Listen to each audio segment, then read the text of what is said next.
Hello, John. Tony, how are you?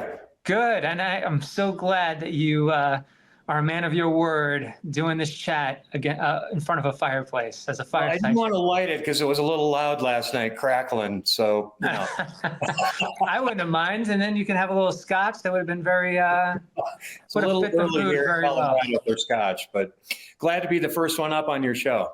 I'm thrilled that you are. We have a lot to talk about, and I have you for about 10 minutes, maybe more. We'll see how this goes. But I don't know if you heard my little intro. I'm fascinated by AXIM. I know that it has. We spoke a lot about the R&D that's going on now with your biomarker in treating dry eye disease. But there's another level to that, which is helping to diagnose Parkinson's. And I wanted to see if you can kick off and talking to us a little bit about the connection between the two. Well, I mean, we're in the diagnostics section using teardrops.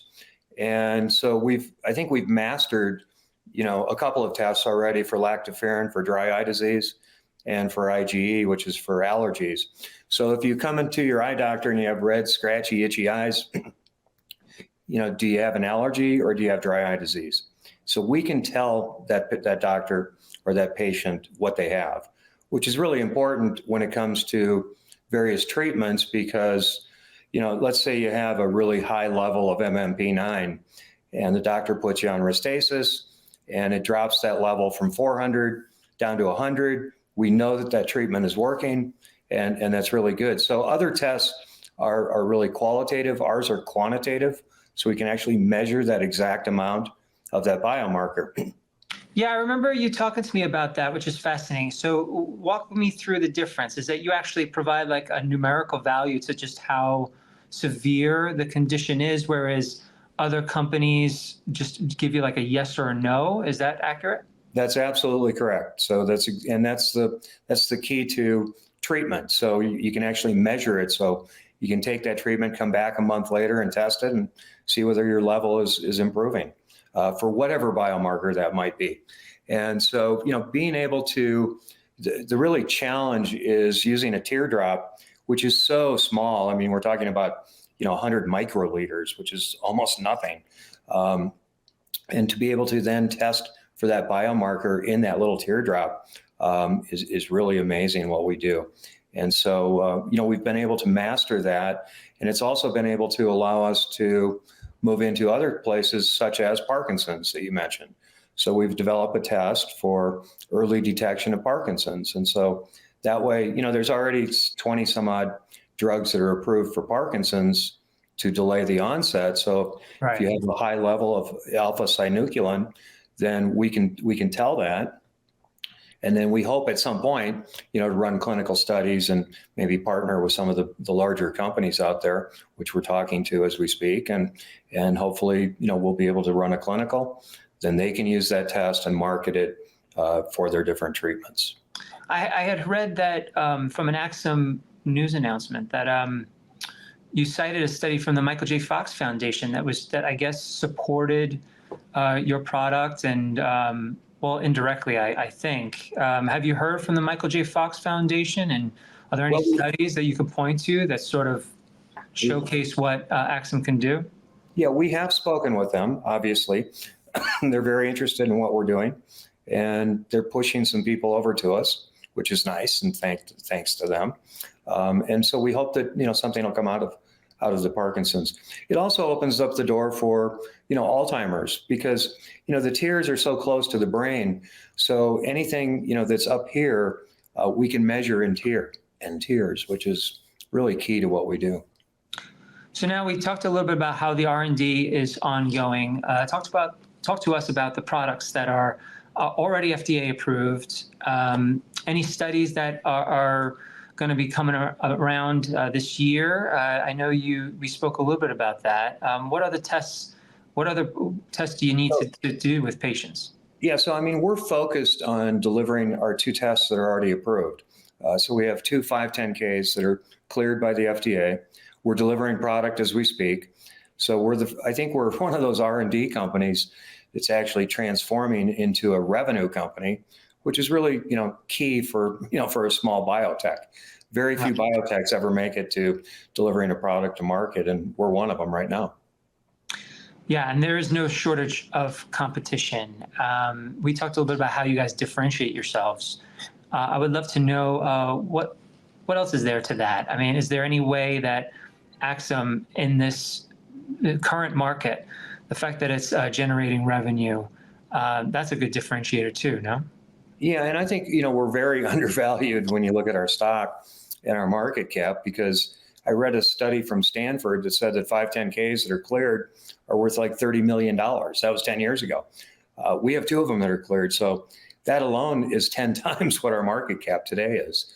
So on a valuation basis, I think we're cheap. And turning into a revenue company, I think is really very unique for an R&D company to finally get product to market. And so, we've signed a manufacturing a partnership with a company out of Arizona so that they can actually do the manufacturing. We're really not manufacturers.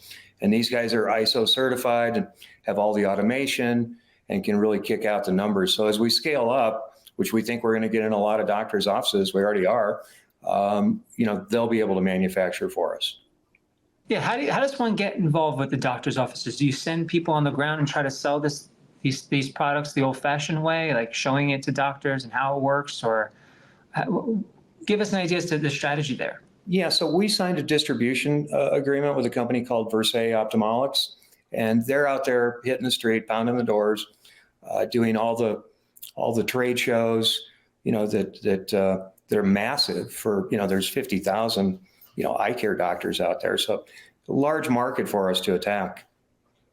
What are your views on, I guess, the biotech sector now? Just this morning, there was some breaking news about the amount of funding that's coming into the space. I mean, there were 3 venture capital rounds. I know you guys are a publicly traded company, but when you read about the amount of activity that's going on in the space now, you just heard Don Duffy talk about how the year is off to an encouraging start. What are your thoughts on that? How 2024 will go? Well, I think it can't get any worse than the last year, right? I'm excited about it. We're in a really unique position, and so I look forward to for the next year. And I think anytime these deals get done and IPOs are successful, it only helps us. And so like you said, we're already public, so we're already pregnant, but we're out there, and we're raising capital a little bit as we speak, and to fund the gap, and that gap gets smaller and smaller every month. So we're in a good place, I think. Let's talk a little bit about you. What was your history like in getting involved in the biotech industry? How did you start out? And I understand you had many different leadership positions over the course of a long career. Yeah, so I like to say I drew the short straw. So I'm the CEO.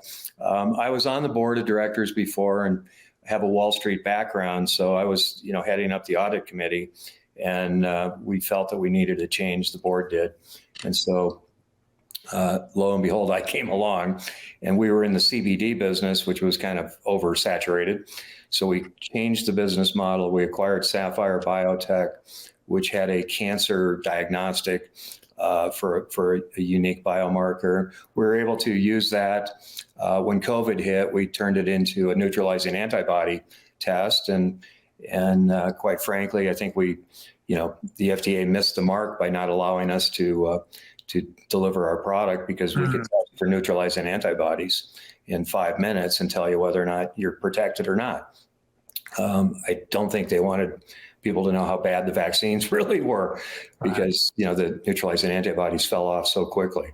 So we took that opportunity and said, why don't we acquire a couple of 510Ks that are already approved, so we don't have to go through that with the FDA again.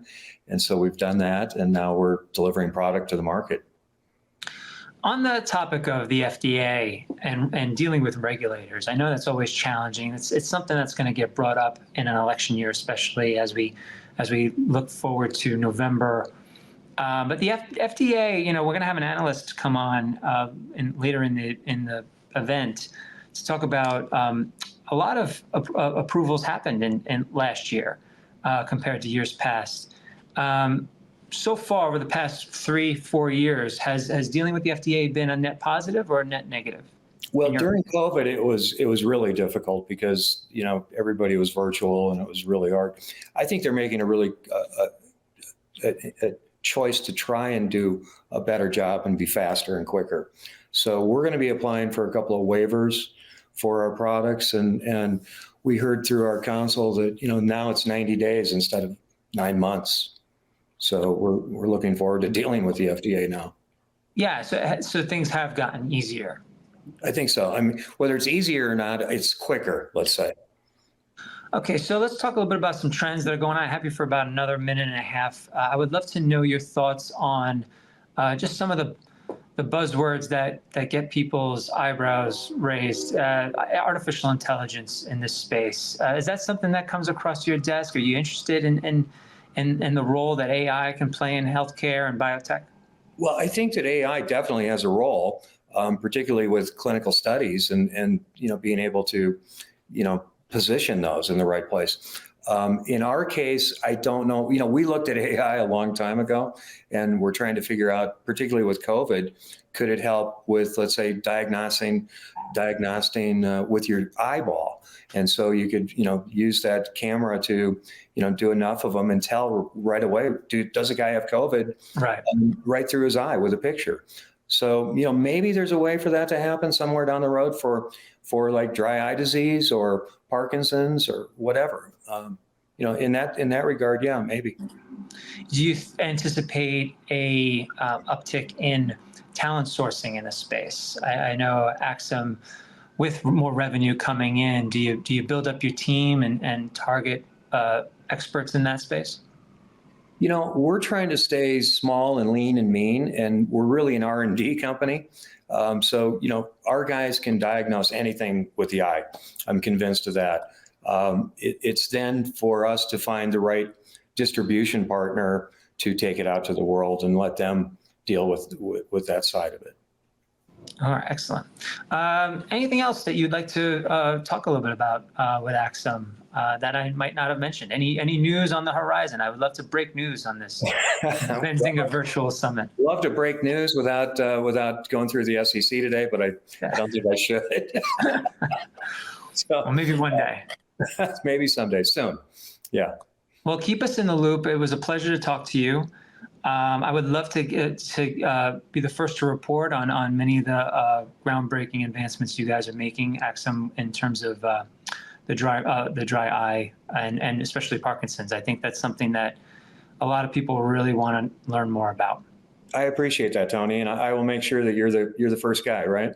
All right. Thank you, Jack. Right. Okay. Have a great morning. Enjoy the fireplace. Okay. All righty. Bye.